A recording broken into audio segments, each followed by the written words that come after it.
Agora, gente, o assunto é como ensinar os filhos a lidar com a frustração. Eu recebo agora a neuropsicóloga Thaís Quaranta, que já está aqui me esperando. Tudo bem, Tudo bem, Thaís? prazer. Prazer é meu, seja bem-vinda aqui ao nosso Tribuna, viu? Obrigada pelo convite, Fábio.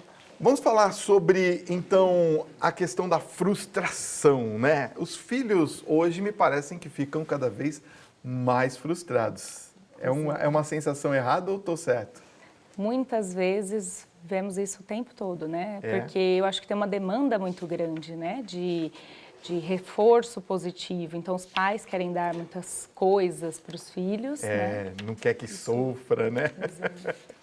Quer dizer, na verdade, a gente é que cria expectativa no filho? Muitas vezes sim, né? Porque a gente ensina eles a criar expectativas e às vezes essas expectativas não estão adequadas com aquilo que realmente eles podem obter.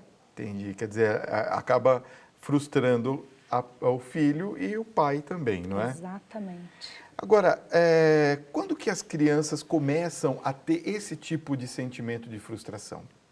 Ah, olha só, Fábio, desde os primeiros momentos de vida, desde que ela nasce, ela já tem o desejo ali, o bebezinho, ele tem o desejo de se amamentar e muitas vezes a mãe tem os horários para dar, né? E aí ele chora, que é uma frustração, em busca daquele desejo dele. Ah, é? Isso. Quer dizer, o choro do bebê já é um sentimento de frustração. Já. Que interessante. E como que a gente pode suprir essas frustrações sem causar algum impacto para a criança? Normalmente, a criança ela tem fases do desenvolvimento, né? E aí a gente vai adequando a resposta de acordo com aquilo que ela realmente pode viver naquele momento, né? Muitas vezes eu vejo pais com expectativas muito altas em crianças que às vezes são mais dependentes e o contrário também, né? Então, crianças que já podem tomar banho sozinhas, sendo auxiliadas pelos pais, por exemplo, né? O pai fala assim, não vai tomar banho sozinho, não, eu dou banho em você. Exatamente, a comida, né? Coisas que já podem gerar uma independência, mas que acabam pela rotina dos pais, que hoje é mais pesada, tudo é mais puxado, né? E eles chegam em casa e querem suprir essa falta. Entendi. Né? No caso de crianças que tenham tido muitas frustrações, pode causar um comportamento mais agressivo da criança? Pode. O comportamento, principalmente o comportamento agressivo, ele é uma resposta, né? É um meio dele comunicar uma emoção, né? Uma emoção negativa. Então, quando a criança traz esse comportamento agressivo, Fábio, ela quer mostrar para o pai que ela está sentindo alguma coisa. Entendi. Né? Negativa. Quer dizer, ela está já dando um alerta, dizendo, olha, eu estou aqui não muito feliz com essa situação, é mais ou menos por aí. Mais ou menos por aí. E muitas vezes os pais tentam tirar esse comportamento agressivo, mas não oferece nada em troca, porque ela precisa comunicar essa emoção. A emoção precisa ser passada para os pais ou para os adultos que estão ali responsáveis, né? Entendi. Agora, o que acontece quando as crianças não aprendem, por exemplo, a superar essas frustrações? Elas ficam lá presas nas frustrações. Nessa hora, tanto os pais quanto profissionais, por exemplo, os professores, eles precisam estar atentos, porque a criança ela é dependente do outro, ela é dependente ainda, ela não tem o suporte, ela não teve as experiências que um adulto teve para conseguir construir um emocional ali que ela vai lidar de uma maneira mais assertiva. Então, ela vai construindo aos poucos, junto com o apoio. Tá? E, Fábio, é importante que o resultado disso tudo, ele não é tão importante. O mais importante é o processo que ela vive. Entendi. Né? Como ela vai passar por isso. A maneira como ela vai não se decepcionar futuramente com essa frustração, ou levar à frente, de repente, esse sentimento, não é? Tem também uma coisa que eu queria saber, que a gente percebe que alguns pais, eles agem dessa maneira e é natural que isso aconteça até. Por exemplo, vou jogar um jogo qualquer, um futebol com meu filho, por exemplo, e eu deixo ele ganhar. Isso é uma maneira correta ou errada de lidar? Isso inibe a questão da frustração? Depende. No desenvolvimento, a gente aconselha, a partir dos 4, 5 anos, iniciar com jogos de competição.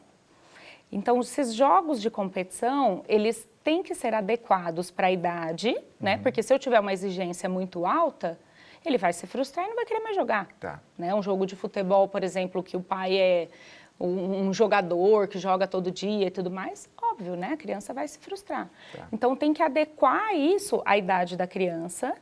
E a criança, ela tem noção do porquê ela está ganhando, porquê ela está perdendo. Ela sabe, então. Muitas vezes, sim. Então, se você vai lá e deixa ela ganhar sempre, ela vai ter a sensação de incapacidade, porque, ele deixa. Ele deixa e acaba não desenvolvendo, né? Exato. Vamos às perguntas dos telespectadores? 11 São Paulo, 950336870 é o nosso WhatsApp, você participa. O Henrique de Assis, de Itabuna, lá na Bahia, pergunta o seguinte: muitos especialistas defendem o uso moderado da tecnologia durante a infância e, no entanto, os pais acabam vacilando nesse sentido. Como que os pais podem aprender a dar esses limites de tecnologia? Boa noite, Henrique, né? Isso. Boa noite, Henrique. Obrigada pela pergunta. Essa é uma pergunta muito importante porque eu vejo que é uma dúvida geral, né, da população. Hoje a gente tem a tecnologia, todo mundo usa e é muito difícil dar um limite para a criança que está ali querendo usar e tudo mais. O que a gente orienta? Existem meios de você colocar número de horas por dia para a criança. Ela precisa saber que ela pode usar 1 hora por dia, 2 horas por dia, né?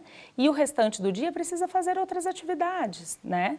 E as regras precisam estar claras, porque não adianta eu bloquear o celular do meu filho e deixar o meu disponível, né? Né, Simone, minha esposa? Ela vai falar, tá vendo? Fica falando de mim lá na televisão.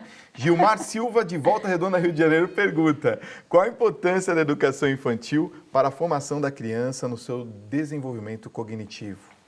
Essa questão, primeiro ponto aí, que eu vou ter que fazer uma crítica ao sistema nosso de educação. Tá. Por quê? Fábio, quantas vezes na sua vida você usou fórmula de Bhaskara, por exemplo? Nunca. Pois é. Que eu me lembre, nunca. Quantas vezes você precisou ter, em alguma situação difícil, regular a sua emoção? Muitas.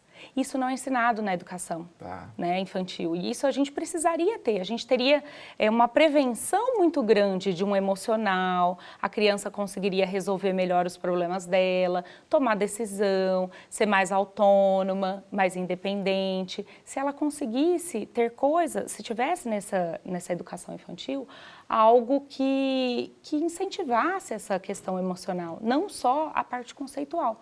Claro que a conceitual ela é muito importante, porque a criança precisa ser estimulada, né? Entendi. Quer dizer, na verdade, eu preciso, de uma maneira ou de outra, trabalhar o emocional da criança para que ela se desenvolva também nesse sentido. É isso que você está falando. Exatamente, porque um bom conceitual sem um respaldo emocional, não dá. Sabe aquela pessoa que sabe muito e na hora da prova dá um branco? Sei. Pois é. É por aí, né? Por aí.